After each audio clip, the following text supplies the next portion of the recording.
পাট পাতার বড়া তৈরি করবো আমি আজকে।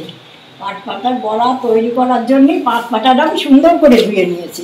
সুন্দর করে ধুয়ে নিয়ে এই যে ভিতরে যে এই যে পাট পাতার যে এইটাকে এইরকম করে বের করে ফেলে দিতে হয়। ধোয়ার পরে এই যে এইভাবে পাতাটাকে ইয়ে করে নিতে হয়, নিয়ে আমি প্লেটের পর সাজিয়ে রাখবো। তারপরে আমি ভাজা করবো রিফাইন তেলে, সাদা তেলে। তারপরে মাখবো হলুদ, লবণ, তারপরে চালের গুঁড়ো, বেসন, কাঁচা লঙ্কা চিরা, পোস্ত দেবো, কাশ্মীরি লঙ্কার গুঁড়ো দেবো, আর লবণ দেবো। দিয়ে আমি ওইটাকে বেসনটাকে মাখবো। মেখে তারপরে আমি এই পাট পাতার বড়াটা তৈরি করবো। পাট পাতাটা আমি এখন এইরকম করে ছাড়িয়ে নেব। ভিতরের যে ডান্ডিটা, এই ডান্ডিটা ছেড়ে দিতে হয়। এইভাবে পাট পাতাটা ছাড়িয়ে নিতে হয়। এই যে ডান্ডিটাকে খুলে ফেলতে হয়, ডান্ডিটা শক্ত তো।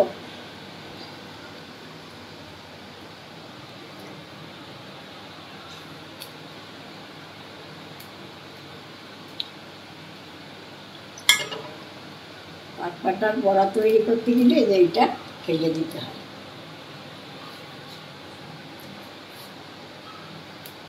ডান্ডিগুলো আমি বের করে ফেলে এই যে পাঁচ শাকটা আমি এরকম করে তৈরি করে রাখছি।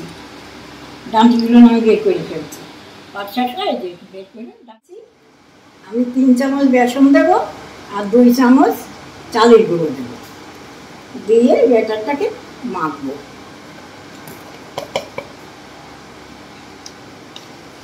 এই যে 2 চামচ চালের গুঁড়ো দেবো।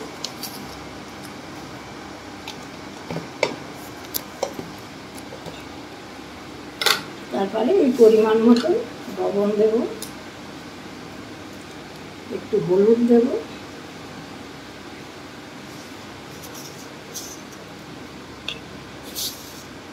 একটু কালো জিরে,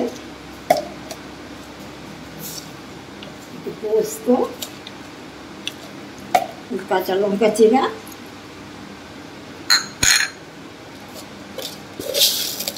অল্প একটু চিনি দেবো, একটু কাশ্মীরি লঙ্কার গুঁড়ো দেবো,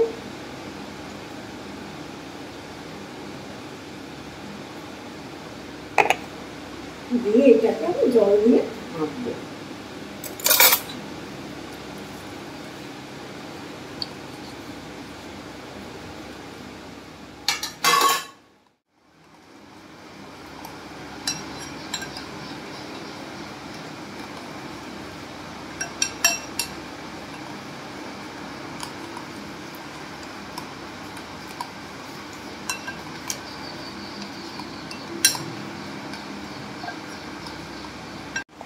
এক চিমটে আমি খাই সোডা দিয়ে দিচ্ছি এর ভিতরে, দিয়ে ব্যাটিংটাকে আমি তৈরি করি।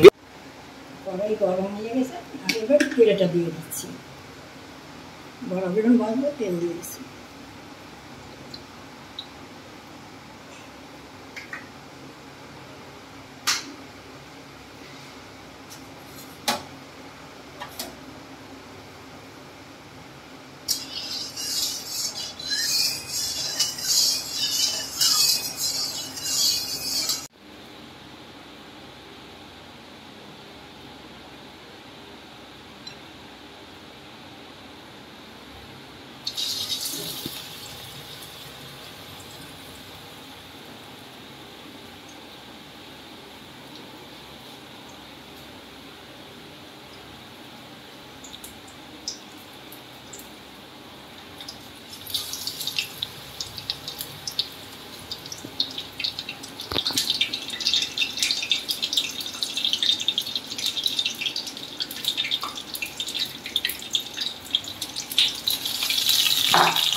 তিনটে হচ্ছে, আর এইভাবে সব বেসনগুলো এর সঙ্গে লাগিয়ে এরকম করে আমি সব বড়াগুলো ভাজবো।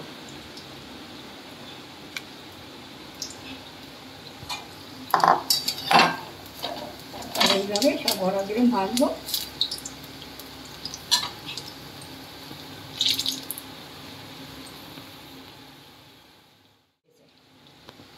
এটা হয়ে গেছে, আমি এটা তুলে দিচ্ছি।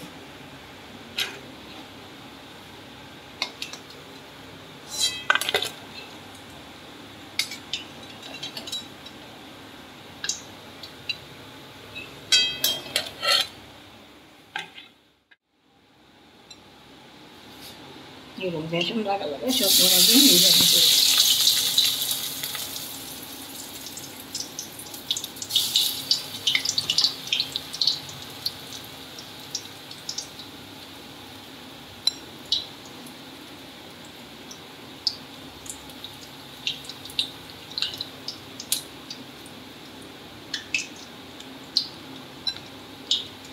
পাতাগুলো তো ছাড়ানো ছিল না, ওই জন্য দেওয়ার অসুবিধা।